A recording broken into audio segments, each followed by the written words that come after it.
Welcome back.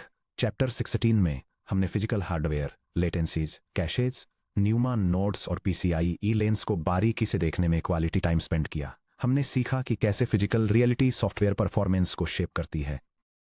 लेकिन आपके द्वारा अपने आईडी में लिखे गए हाई लेवल C++ कोड और उन इंस्ट्रक्शंस को एग्जीक्यूट करने वाले रॉ सिलिकॉन हार्डवेयर के बीच एक क्रूशियल ब्रिज मिसिंग है, कंपाइलेशन पाइपलाइन।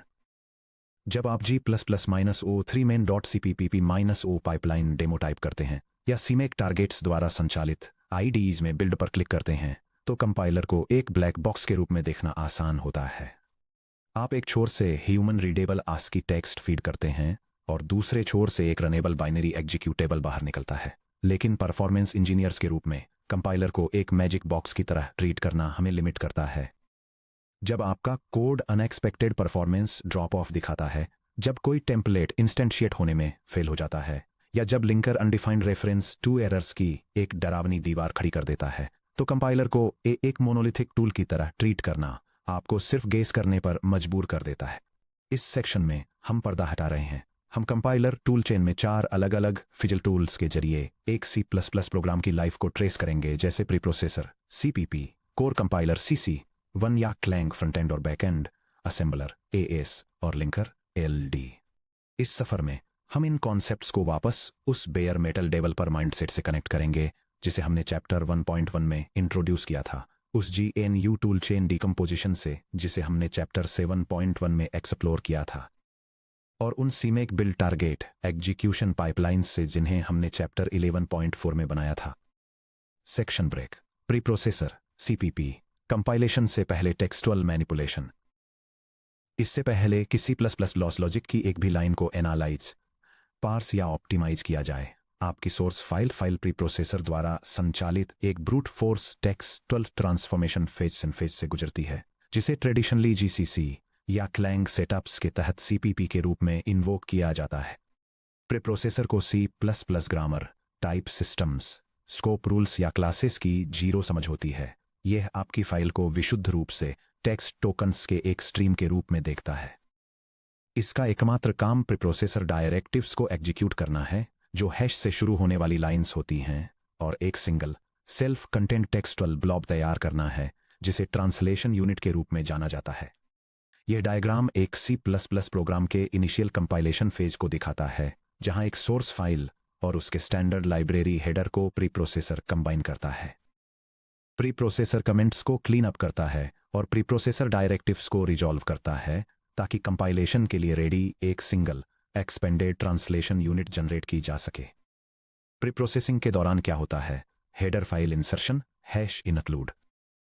जब प्रीप्रोसेसर का सामना हैश इनक्लूड वेक्टर से होता है तो यह सिस्टम इनक्लूड पाथ्स से वेक्टर फाइल को ओपन करता है, इसकी पूरी कंटेंट्स को रीड करता है और उन थाउजेंड्स ऑफ लाइंस को सीधे आपकी ट्रांसलेशन यूनिट में उसी एग्जैक्ट लोकेशन पर कॉपी पेस्ट कर देता है। अगर उस हेडर में 5 अदर हेडर्स शामिल हैं तो उन्हें भी रिकर्सिवली पेस्ट कर दिया जाता है। Macro expansion, hash define. पूरे टेक्स्ट में मैक्रो सिंबल्स को उनके रोटोन डेफिनेशंस से रिप्लेस कर दिया जाता है। यहां कोई टाइप चेकिंग नहीं होती है। Conditional compilation, hash hash ifdef hash if n def hash unselected hash if def blocks के अंदर के कोड ब्रांचेस को स्ट्रीम से पूरी तरह से हटा दिया जाता है। कमेंट स्ट्रिपिंग और लाइन मार्कर इंसर्शन। सभी कमेंट्स डबल स्लैश और स्लैश स्टार स्टार स्लैश को सिंगल स्पेसेस से रिप्लेस कर दिया जाता है।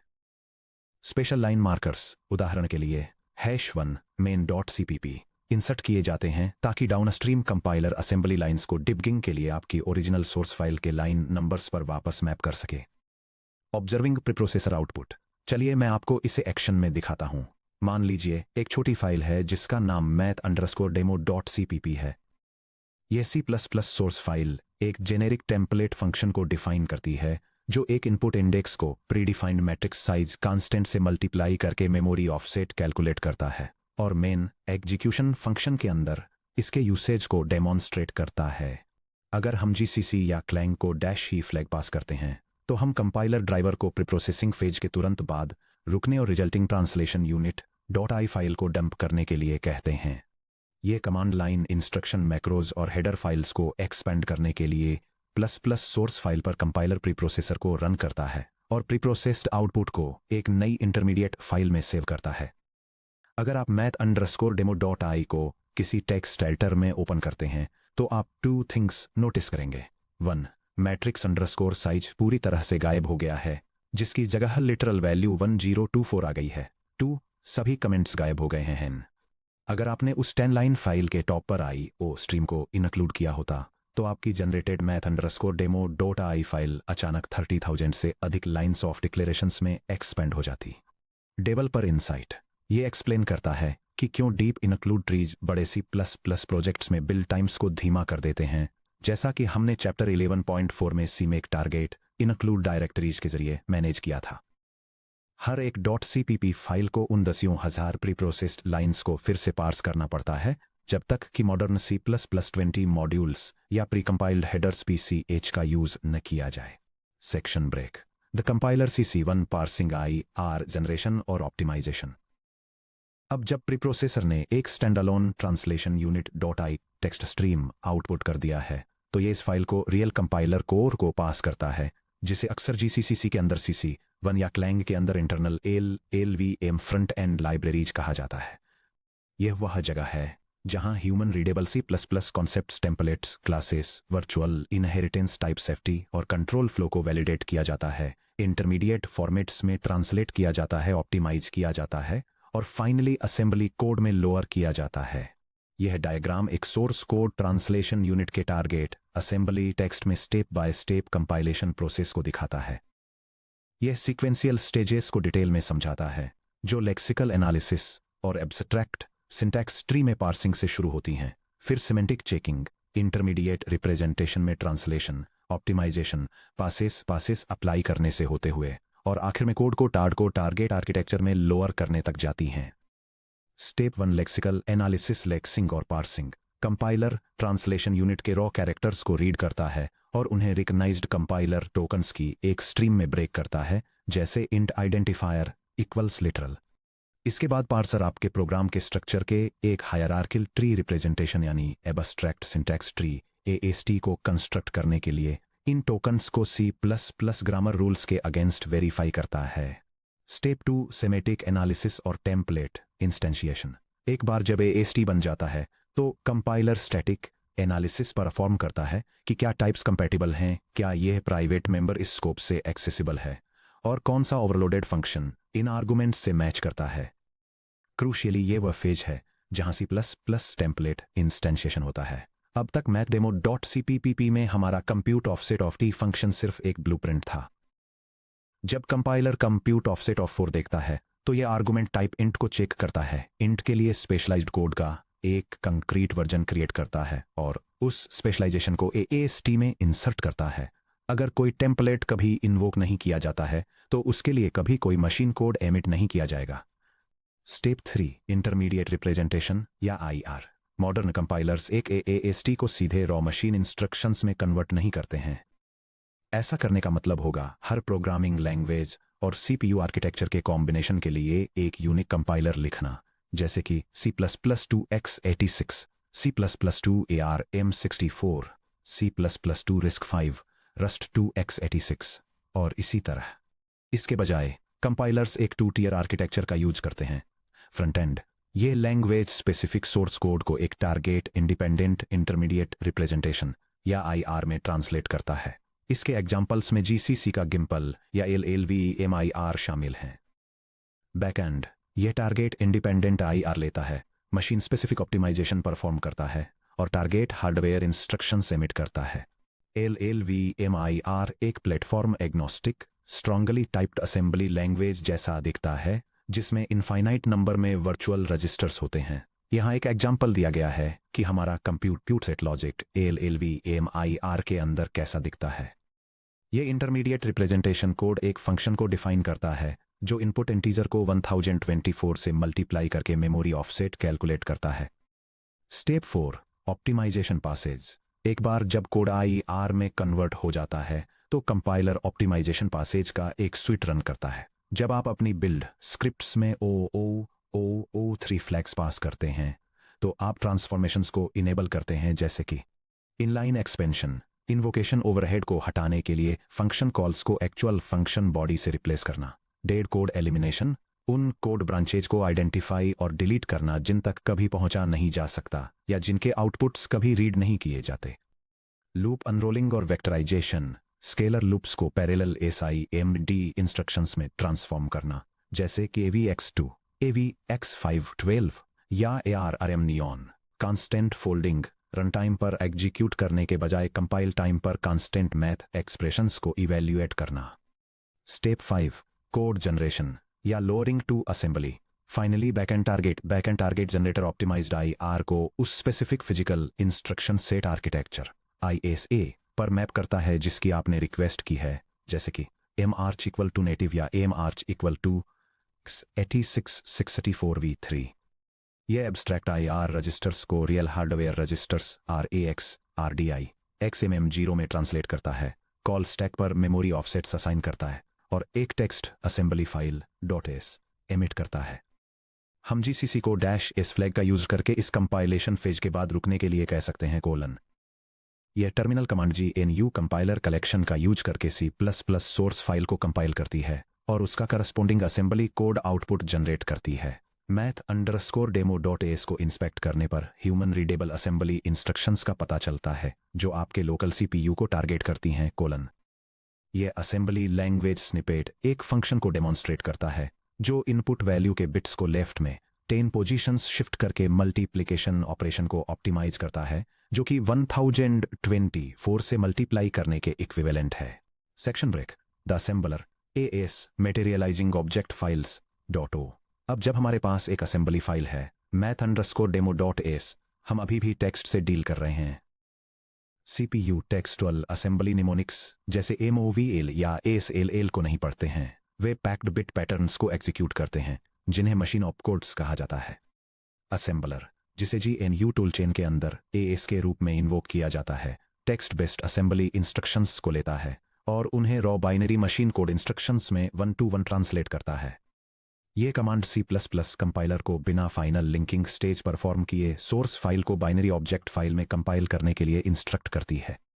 इस स्टेज का आउटपुट लिनक्स सिस्टम्स पर एक executable and linkable format ELF file होता है, या विंडोज पर P या COFF, मैक OS पर मैको। हम इस फाइल को एक रिलोकेटेबल ऑब्जेक्ट फाइल .o कहते हैं।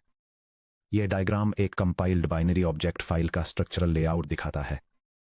यह metadata, header, executable machine instructions, initialised और अनइनिशियलाइज्ड ग्लोबल वेरिएबल्स के sections, read only constants, functions और वेरिएबल नेम्स को ट्रैक करने के लिए एक सिंबल टेबल, और लिंकिंग प्रोसेस के दौरान फाइनल मेमोरी एड्रेसेस डिटरमाइन करने के लिए रिक्वायर्ड पैचेस वाली एक रिलोकेशन टेबल को आउटलाइन करता है। एक ऑब्जेक्ट फाइल का स्ट्रक्चर, एक ऑब्जेक्ट फाइल अलग अलग सेक्शंस में डिवाइडेड होती है : .text : इसमें एक्चुअल कंपाइल्ड बाइनरी इंस्ट्रक्शंस होती हैं जो CPU कोर पर एग्जीक्यूट होंगी। .data : यह उन ग्लोबल और स्टैटिक वेरिएबल्स को स्टोर करता है जिनकी नॉन जीरो इनिशियल वैल्यूज होती हैं। For example, int global_count equal to 42. .bs block started by symbol, यह अनइनिशियलाइज्ड ग्लोबल या स्टैटिक वेरिएबल्स के लिए मेमोरी स्पेस एलोकेट करता है। फॉर एग्जाम्पल, int buffer1000, यह डिस्क फाइल के अंदर ऑलमोस्ट जीरो स्पेस लेता है। OS बाइनरी लोड करते समय सिंपली जीरोड मेमोरी पेजेस एलोकेट करता है। .ro data : read only data, जैसे कि literal string constants, array bounds exceeded ! .symtab symbol table : एक स्ट्रक्चर्ड इंडेक्स जो इस ट्रांसलेशन यूनिट के अंदर डिफाइंड या रेफरेंस्ड सभी फंक्शंस और ग्लोबल वेरिएबल्स को लिस्ट करता है। .rela.text relocation table : place holder addresses की एक लिस्ट जिन्हें अभी तक रिजॉल्व नहीं किया जा सका है। ## Relocation entries : the place holder problem. Assembler अभी एक completely finished executable binary output क्यों नहीं दे सकता है ? क्योंकि एक single .cpp file rarely isolation में रहती है। इमेजिन कीजिए कि आपका सोर्स कोड std:\cout या किसी सेपरेट लाइब्रेरी में defined GPU context initialisation function को कॉल करता है। जब math_demo.cpp को math_demo.o में असेंबल किया जाता है, असेंबलर को यह बिल्कुल पता नहीं होता कि फिजिकल मेमोरी में वे एक्सटर्नल फंक्शंस एक्चुअल में कहां लोकेटेड होंगे। कॉल इंस्ट्रक्शन स्ट्रीम में एक रियल टारगेट एड्रेस इंसर्ट करने के बजाय assembler dot text binary payload में डमी बाइट्स 000000000 इंसर्ट कर देता है और dot rela dot text relocation table में एक एंट्री रिकॉर्ड करता है जिसमें लिखा होता है, डियर लिंकर, जब आप फाइनल एग्जीक्यूटेबल असेंबल करें तो please function symbol stdc out को लोकेट करें और डॉट टेक्स्ट में ऑफसेट 0x004a पर मौजूद 4 बाइट्स को रीराइट करके इसके रियल एड्रेस की तरफ पॉइंट कराएं। हम चैप्टर 7.1 की स्टैंडर्ड बाइनरी यूटिलिटीज जैसे रीडेल्फ या इनएम का यूज करके इन रिलोकेशंस और सिंबल टेबल्स को इंस्पेक्ट कर सकते हैं। ये कमांड एक कंपाइल्ड ऑब्जेक्ट फाइल को इंस्पेक्ट करता है ताकि उसके इंटरनल सिंबल्स को लिस्ट किया जा सके और कॉम्प्लेक्स कंपाइलर जनरेटेड नेम्स को वापस एक ह्यूमन रीडेबल फॉर्मेट में ट्रांसलेट करता है। आउटपुट, ये आउटपुट सिंबल टेबल को डिस्प्ले करता है जो प्राइमरी एंट्री पॉइंट फंक्शन और ऑफसेट्स कैलकुलेट करने वाले एक वीक सिंबल हेल्पर फंक्शन के लिए मेमोरी लोकेशंस और लिंकेज टाइप्स को दिखाता है। लेटर टी का मतलब है कि मेन टेक्स्ट सेक्शन में लोकेटेड एक ग्लोबली डिफाइंड सिंबल है जो लिंक होने के लिए रेडी है। Section break, the linker, LD, symbols को रिजॉल्व करना और बाइनरी को आपस में जोड़ना। हम अपनी जर्नी के फाइनल स्टेज पर पहुंच गए हैं, लिंकिंग। लिंकर, जो आमतौर पर एलडी, गोल्ड या एलएलवीएम का एलएलडी होता है, असेंबलर द्वारा जनरेट की गई सभी isolated dot O object files को लेता है, साथ ही pre compiled binary library files, dot S static archives या dot S O shared libraries को भी लेता है और उन्हें एक सिंगल एग्जीक्यूटेबल बाइनरी इमेज में मर्ज कर देता है। यह डायग्राम सॉफ्टवेयर कंपाइलेशन में लिंकिंग प्रोसेस को दिखाता है। यह दिखाता है कि कैसे इंडिविजुअल ऑब्जेक्ट फाइल्स और C++ स्टैंडर्ड लाइब्रेरी को लिंकर के द्वारा कंबाइन किया जाता है। लिंकर टेक्स्ट और डेटा सेक्शंस को मर्ज करता है, सिंबल्स को रिजॉल्व करता है और फाइनल एग्जीक्यूटेबल बाइनरी फाइल बनाने के लिए रिलोकेशन फिक्सअप्स अप्लाई करता है। लिंकर 2 मेन टास्क परफॉर्म करता है। Task 1, symbol resolution. लिंकर हर ऑब्जेक्ट फाइल पर इटरेट करता है और सभी एक्सपोर्टेड सिंबल्स और रिक्वेस्टेड डिपेंडेंसीज की एक मास्टर टेबल बनाता है। अगर main .o GPU matrix multiply को कॉल करने की रिक्वेस्ट करता है तो लिंकर हर दूसरी .o फाइल और लाइब्रेरी आर्काइव में सर्च करता है जो उसे पास की गई है ताकि एग्जैक्ट मैचिंग सिंबल डेफिनेशन मिल सके। लिंकर एरर्स डिकोडेड, अगर सिंबल किसी भी प्रोवाइडेड .o या .so फाइल में नहीं मिलता है तो लिंकर थ्रो करता है undefined reference to GPU matrix multiply. अगर same symbol definition multiple independent object files में मिलती है तो लिंकर थ्रो करता है multiple definition of global counter. Task 2, section merging और एड्रेस रिलोकेशन। एक बार जब सारे सिंबल्स मैच हो जाते हैं तो लिंकर हर .o फाइल सभी डिस्टिंक्ट .text सेक्शंस लेता है और उन्हें एक जाइंट .text सेगमेंट में कॉन्केटिनेट कर देता है। यह .data, .arrowdata और .bss के लिए भी सेम चीज करता है। अब जब हर इंस्ट्रक्शन और वेरिएबल को एक definitive relative virtual memory address यानी VA में असाइन कर दिया गया है तो लिंकर .rela.text में लिस्टेड हर रिलोकेशन टिकट को रिविजिट करता है। ये इंस्ट्रक्शन स्ट्रीम में उन 0 डमी बाइट्स को न्यूली कैलकुलेट वर्चुअल एड्रेसेस से ओवरराइट कर देता है। यह डायग्राम दिखाता है कि कंपाइलेशन प्रोसेस के दौरान एक लिंकर फंक्शन एड्रेसेस को कैसे रिजॉल्व करता है। स्पेसिफिकली ये दिखाता है कि कैसे एक डमी प्लेस होल्डर एड्रेस जिसे असेंबलर ने ऑब्जेक्ट फाइल में इंसर्ट किया था उसे फाइनल बाइनरी में टारगेट फंक्शन को पॉइंट करने वाले एक रियल एग्जीक्यूटेबल मेमोरी एड्रेस से रिप्लेस किया जाता है। Section break, static versus dynamic linking. जब आप थर्ड पार्टी लाइब्रेरीज जैसे कुडा, रनटाइम्स, वल्कन SDK या ओपनसीवी को लिंक कर रहे होते हैं तो आपको 2 डिस्टिंक्ट स्ट्रेटेजीज के बीच चूज करना होता है। यह टेबल कई सारे फीचर्स के बेसिस पर स्टैटिक लिंकिंग जिसमें .a या .lib फाइल्स का यूज होता है और डायनेमिक लिंकिंग जिसमें .so या .tall फाइल्स का यूज होता है को कंपेयर करती है। अगर बात करें कि ये कैसे काम करते हैं तो स्टैटिक लिंकिंग में लिंकर लाइब्रेरी से रॉ बाइनरी ऑपकोड्स को सीधे फाइनल एग्जीक्यूटेबल आउटपुट फाइल में कॉपी करता है। इसके अपोजिट डायनेमिक लिंकिंग में लिंकर सिर्फ यह वेरीफाई करता है कि सिंबल्स एग्जिस्ट करते हैं लेकिन रेफरेंसेस को अनरिजॉल्व्ड छोड़ देता है जिससे ऑपरेटिंग सिस्टम का डायनेमिक लोडर ALD-Linux.o रनटाइम पर एड्रेसेस को रिजॉल्व कर सके। एग्जीक्यूटेबल साइज की बात करें तो स्टैटिक लिंकिंग से एक बड़ी एग्जीक्यूटेबल फाइल बनती है जिसमें सारा लाइब्रेरी कोड शामिल होता है, जबकि डायनेमिक लिंकिंग एग्जीक्यूटेबल को छोटा और लाइटवेट रखती है। जब अपडेट्स और फिक्स की बात आती है तो एक स्टैटिक लाइब्रेरी को अपडेट करने के लिए पूरी एप्लीकेशन बाइनरी को रिकम्पाइल और रीलिंक करना पड़ता है, जबकि डायनेमिक लिंकिंग में आप अपनी एप्लीकेशन बाइनरी को बिना रिकम्पाइल किए सिस्टम पाथ में एक अपडेटेड .so लाइब्रेरी डाल सकते हैं। लास्ट में स्टार्टअप ओवरहेड के मामले में स्टैटिक लिंकिंग बहुत कम ओवरहेड देती है क्योंकि इंस्ट्रक्शंस पहले से ही डिस्क पर मौजूद होते हैं, जबकि डायनेमिक लिंकिंग एप्लीकेशन लॉन्च पर थोड़ा डिले लाती है क्योंकि ऑपरेटिंग सिस्टम शेयर्ड लाइब्रेरीज को वर्चुअल मेमोरी स्पेस में मैप करता है। Section break. End to end blueprint walk through terminal में पाइपलाइन को ऑब्जर्व करना। इन कॉन्सेप्ट्स को अच्छे से समझने के लिए आइए एक complete hands on pipeline exploration script के थ्रू स्टेप बाय स्टेप चलते हैं। एक सिंपल C++ प्रोग्राम को manually stage by stage compile करेंगे और रास्ते में फाइल साइजेस और आर्टिफैक्ट्स को एग्जामिन करेंगे। पाइपलाइन _demo.cpp नाम की एक फाइल क्रिएट कीजिए। यह प्रोग्राम जो C++ में लिखा गया है बेसिक इंटीजर स्केलिंग डेमोन्स्ट्रेट करता है। यह एक मल्टीप्लिकेशन फैक्टर डिफाइन करता है। एक स्टार्टिंग इंटीजर को उस फैक्टर से स्केल करने के लिए एक स्पेशलाइज्ड फंक्शन का यूज करता है और फिर फाइनल स्केल्ड रिजल्ट को स्क्रीन पर प्रिंट करता है। अब आइए टूलचेन बाइनरी कमांड्स का यूज करके कंपाइलेशन स्टेजेस को मैन्युअली एग्जीक्यूट करते हैं। ये शेल कमांड्स की सीरीज GNU कंपाइलर कलेक्शन का यूज करके C++ कंपाइलेशन पाइपलाइन की 4 स्टेजेस को डेमोन्स्ट्रेट करती है। इसकी शुरुआत एक सोर्स फाइल को प्री प्रोसेस करने और उसके बाद मिलने वाली फाइल के साइज को चेक करने से होती है। इसके बाद ये प्री प्रोसेस्ड कोड को असेंबली इंस्ट्रक्शंस में कंपाइल करती है और असेंबली आउटपुट को इंस्पेक्ट करती है। फिर ये असेंबली कोड को एक रिलोकेटेबल बाइनरी ऑब्जेक्ट फाइल में ट्रांसलेट करती है और उसकी सिंबल टेबल को एग्जामिन करती है। फाइनली ये एक रनेबल एप्लीकेशन बनाने के लिए ऑब्जेक्ट फाइल को लिंक करती है और कंप्लीटेड प्रोग्राम को एग्जीक्यूट करती है। The output journey. जब आप अपने टर्मिनल में इस सीक्वेंस को रन करते हैं तो मैट्रिक्स पर ध्यान दें।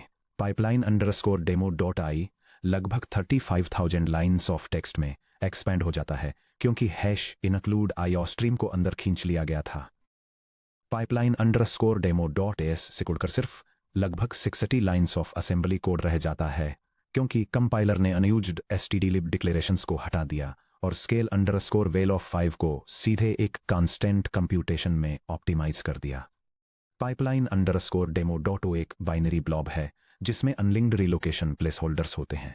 एग्जीक्यूटेबल _app एक फुल्ली रिजॉल्व्ड ELF बाइनरी है जो OS कर्नेल के लिए रैम में लोड होने और CPU को डिस्पैच करने के लिए तैयार है। Section break. Linking back to CMake build execution pipelines. अब जरा चैप्टर 11.4 को याद कीजिए जहां हमने CMake का यूज करके कॉम्प्लेक्स बिल्ड्स को कॉन्फ़िगर किया था। जब आप इस तरह एक सिंपल CMake lists.txt एंट्री लिखते हैं, यह बिल्ड कॉन्फ़िगरेशन डिफाइन करता है कि C++ और CUDA सोर्स फाइल्स से GPU एक्सेलरेटेड एप्लीकेशन को कैसे कंपाइल करना है और एग्जीक्यूटेबल को CUDA रनटाइम लाइब्रेरी के साथ लिंक करता है। CMake खुद कंपाइलिंग नहीं कर रहा है। CMake एक मेटा बिल्ड जनरेटर है। यह आपके डिपेंडेंसी ग्राफ को एनालाइज करता है और एक low level build script build.ninja या एक मेक फाइल जनरेट करता है। जब आप CMake -build रन करते हैं तो निंजा या मेक बस उन स्टेप्स पर इटरेट करते हैं जिन्हें हमने अभी एक्सप्लोर किया है। ये main.cpp पर G++e और G++-c को कॉल करता है ताकि main.o प्रोड्यूस किया जा सके। ये matrix.cpp पर G++-e और G++-s-c को कॉल करता है ताकि matrix.o प्रोड्यूस किया जा सके। ये CUDA_kernels.cu पर NVCC CUDA कंपाइलर को कॉल करता है ताकि GPU डिवाइस कोड को CUDA_kernels.o ऑब्जेक्ट फाइल में कंपाइल किया जा सके। फाइनली ये main.o, matrix.o, CUDA_kernels.o और libcudart.so को एक साथ जोड़कर आपके टारगेट बाइनरी GPU पाइपलाइन में बदलने के लिए लिंकर LD या NV लिंक को इन्वोक करता है। इस ब्रेकडाउन को समझने से आपको स्ट्रक्चरल क्लैरिटी मिलती है। जब कोई बिल्ड फेल होता है तो आपको अब कोई अस्पष्ट एरर मैसेज नहीं दिखता। आप तुरंत ये पता लगा सकते हैं कि असेंबली लाइन में प्रोसेस कहां पर टूटा है। मिसिंग इंक्लूड पाथ या broken hash if def, pre processor stage CPP। Syntax error, broken template parameter या type mismatch, compiler front end stage CC1, internal compiler error या illegal register mnemonic, compiler backend stage, undefined reference to या symbol collision, linker stage LD। Section break, section summary और looking ahead. इस section में हमने उस pipeline को आसान बनाया है जो C++ सोर्स कोड को रनिंग बाइनरी सॉफ्टवेयर में कन्वर्ट करती है। Preprocessing, CPP, text transformations, hash include, hash define, hash if def को हैंडल करता है जिसके परिणामस्वरूप एक सिंगल एक्सपेंडेड ट्रांसलेशन यूनिट मिलती है। कंपाइलेशन CC1 सोर्स टेक्स्ट को एक एब्स्ट्रैक्ट सिंटैक्स ट्री AST में पार्स करता है। Target independent intermediate representation IR generate करता है। Optimisation Passage -O2 -O3 apply I करता है और hardware assembly code .s emit करता है। Assembly AS textual assembly mnemonics को सीधे मशीन कोड ऑपकोड्स में ट्रांसलेट करता है, उन्हें एक ही ELF relocatable object file .o में पैकेज करता है, जो सेक्शन हेडर्स और रिलोकेशन प्लेस होल्डर्स के साथ कंप्लीट होती है। लिंकिंग LD मल्टीपल ऑब्जेक्ट फाइलों में टेक्स्ट और डेटा सेक्शंस को मर्ज करता है, ग्लोबल सिंबल्स को रिजॉल्व करता है। स्टैटिक .a या डायनेमिक .ASO लाइब्रेरीज के खिलाफ डिपेंडेंसीज को मैप करता है और एक फाइनल रन करने योग्य एग्जीक्यूटेबल एमिट करने के लिए रिलोकेशन एड्रेस फिक्सअप परफॉर्म करता है। अब जब हम समझ गए हैं कि C++ सोर्स कोड को मशीन ऑपकोड्स से भरे एक बाइनरी पेलोड में कैसे कन्वर्ट किया जाता है, तो ये देखने का समय है कि जब वे ऑपकोड्स वास्तव में CPU पर लैंड करते हैं तो क्या होता है। प्रोसेसर टेम्परेरी एग्जीक्यूशन वेरिएबल्स को कैसे स्टोर करता है, स्टैक फ्रेम्स कैसे काम करते हैं और फंक्शन कॉल्स हार्डवेयर लेवल पर डेटा को इधर उधर कैसे पास करते हैं। उन सवालों के जवाब देने के लिए हमें हार्डवेयर के इंटरनल रजिस्टर फाइल से मिलना होगा। अगले सेक्शन में आप मेरे साथ जुड़िए। 17.2x8664 architecture essentials registers RAX RBX RSP RBP RIP।